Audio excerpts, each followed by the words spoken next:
See, they hurt.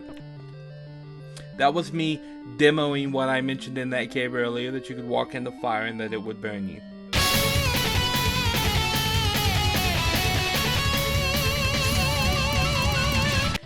Hello, welcome to episode 5 of my Legend of Zelda walkthrough. Last time we completed Dungeon 6. This time we're going to go find Dungeon 5, but first, I'm going to need to go buy a new potion. And I'm also going to need to gather up some rupees for the next dungeon. So I'm going to go farm using the method I showed you in the last episode. And I will meet you back right here on this screen momentarily. And welcome back. I'm back from farming. As you can see, I've gathered up a whole bunch of rupees, but not anything else. And I'm going to go in here and buy a potion. First thing, buy medicine before you go. Alrighty, I'll do that. I don't think you can get hurt by these spiders. No. In some of the dungeons, you can walk past the old man and actually walk into those, and it hurts you, as you would expect walking into a fire would do. So I'm going over to Dungeon 5 now. I think I'll go up. Yeah, I can go up. Yep. Alright, yep. I'm just going to retrace my steps back the way I came to Dungeon 6 to get to Dungeon 5. Oh, rocks, rocks.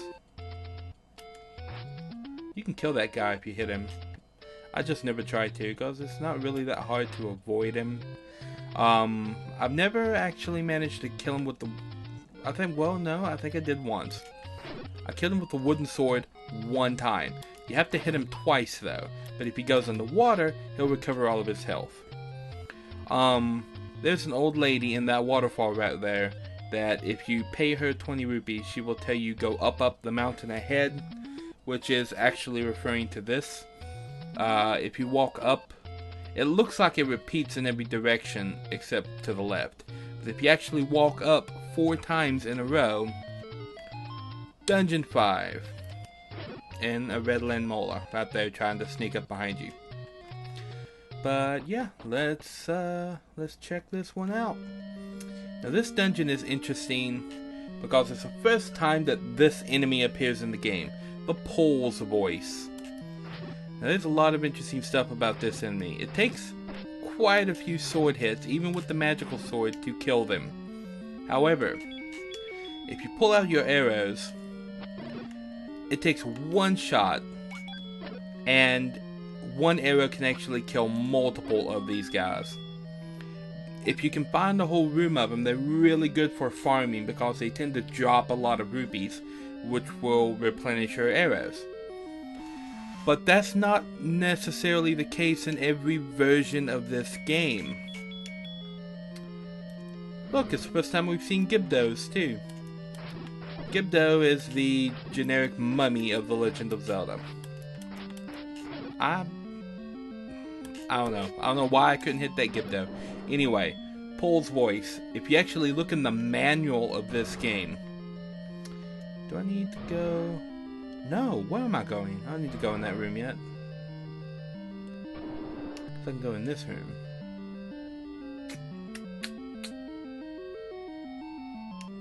Nah. I guess I can go ahead and do this. I need to be going to the right. To the left. Let's see. 1 Dodongo down. 2 Dodongo down. So yeah, if you look in the manual of the English version, it'll tell you that Pole's voice is weak to certain sounds, which would lead you to think, at least the child me, that Pole's voice is weak to the flute, or the whistle, or the recorder, or whatever they want to call it. See, in the game they call it the recorder, in the Japanese manual they called it the flute, in the English manual they called it the whistle. So I think there's enough leeway there for me to be confused. I'm going to be going back through the right wall, but we're going to the left right now. Blue Dark Nuts. Oi. Anyway, on the topic of Pole's voice, while I'm getting murdered by these guys, the manual will tell you they're weak to a certain kind of sound. That would lead you to think that they're weak to the flute, but actually that is not the case. The flute does nothing to the Pole's voice if you play it in the room with him. In this dungeon, there's a man who will tell you that secret power is said to be kept in the arrow. That's actually a hint for how to kill the Pole's voice. Shoot them with an arrow. It's interesting though, why does the manual say they're weak to certain kinds of sound? Fun fact, the Japanese version, the Famicom is the Japanese equivalent for the Nintendo. It stands for Family Computer, and it featured two controllers. I need to use a potion. I'm about to die. It had two controllers that were permanently wired into the system, and the second player controller had a little microphone on the front of it. The thing about Pole's voice being weak to certain kinds of sound was a hint to use that microphone. If you say anything into that microphone in a room that contains Pole's voice, you will instantly kill all of the Pole's voice in that room. Instantly. It should be noted that in the Japanese version, they have no weakness to arrows at all. They are completely immune to them. They're only weak to arrows in the North American version because the NES controllers did not feature a microphone.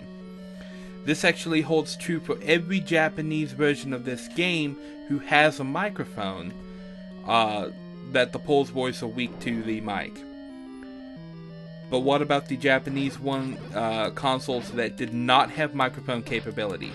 Well, they changed it again. They still didn't make them weak to arrows.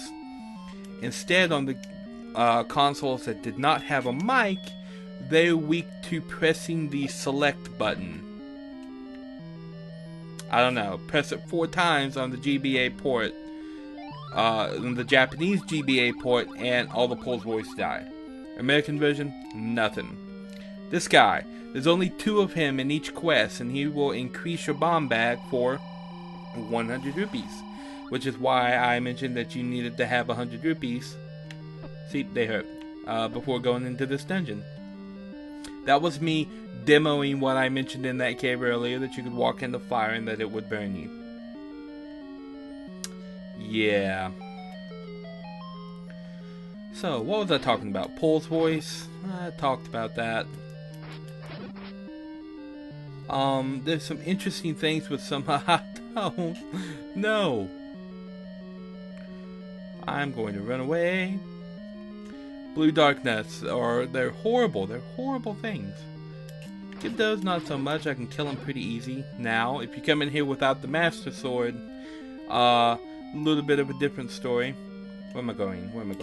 Yeah, I'm going up. Yeah, I say they're pretty easy and not anything you need to worry about, as I am being murdered by them.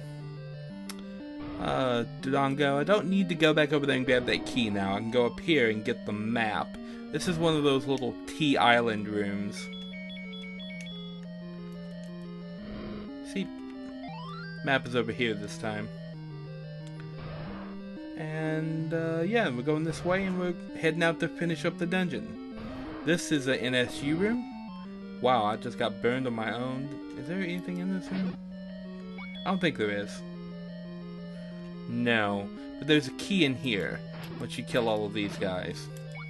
Sometimes they have the enemies actually carrying the item. Sometimes it's kill them all and the item will appear. Yeah, just switching it up, I guess. Once you have the stepladder rooms like that are no problem at all. Ah, an NSU room with dark nuts. And the compass. Woohoo! Was it worth getting my face murdered by dark nuts? I don't know. Grab that key and head over here. Don't need to kill anything in this room. There's another key in this room. Once you kill all of these Gibdos. I'm gonna grab that because I need it. if you have an enemy like backed into a corner and you hit him with a sword, a lot of times they won't get knocked back, which is bad. So yeah, if you bomb that north wall right there,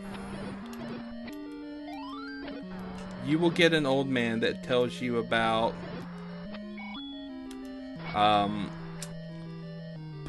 secret power. Yeah, the secret power is said to be held in the area. Wow, it took me a minute to figure out what that old man said. And that's a hint for the Pole's voice. This is Dig Dogger, and he really does hate certain kinds of sound. 2 hits with the magical sword, and he is done. You walk up here and get the Triforce, and there we go. Level 5 completed. From here on out, I'll probably be hitting 1 dungeon per episode, to try and keep them from going too terribly long. I want to try to keep each episode around 15 minutes, if possible. And I think I've been going for about 13 or so. So, next time, we're going to skip straight and hit up Dungeon 7, because we already cleared 6, so I guess we're not really skipping anything. And, yeah, so I'll see you then.